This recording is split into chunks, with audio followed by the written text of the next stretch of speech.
Hi everyone. మనం ఎంత తిన్నా బోర్ కొట్టిన స్నాక్ ఏమైనా ఉందంటే అది పానీపూరియే కదా. పానీపూరి మనం ఇంట్లోనే చేసుకొని సర్వ్ చేస్తూ మన ఫ్యామిలీ అంతా కూర్చొని తింటే ఎంత బాగుంటుందో కదా.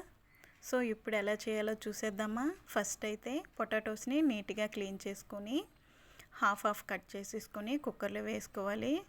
తర్వాత కొంచెం ఉప్పు, కొన్ని వాటర్ వేసుకొని ఒక 3 విజిల్స్ వస్తే సరిపోతుంది. ఎందుకంటే తర్వాత మనం బాయిల్ అయ్యాక బాగా స్మాష్ చేసుకోవాలి కాబట్టి.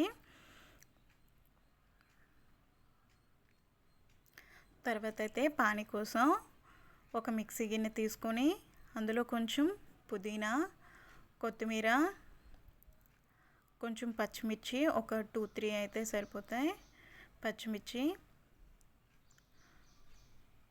ఒక 1/2 ఇంచ్ అల్లం, తర్వాత వెల్లుల్లి, కొంచెం జీలకర్ర, కొంచెం చింతపండు, ఇంకా సాల్ట్ కూడా వేసేసుకొని బాగా మిక్సీ చేసి స్ట్రైనర్తో వడగట్టుకుంటే మన పానీ అయితే రెడీ అయిపోతుంది. వడగట్టుకున్న తర్వాత ఒక 1/2 పీస్ లెమన్ వేసేసుకుంటే పానీ రెడీ అయిపోద్ది.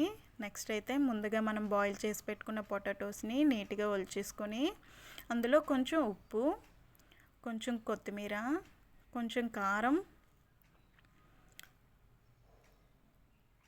కొన్ని ఉల్లిపాయలు వేసేసుకొని బాగా కలుపుకోవాలి. నెక్స్ట్ అయితే పూరి అయితే నేను బయట తెచ్చేసుకున్నాను.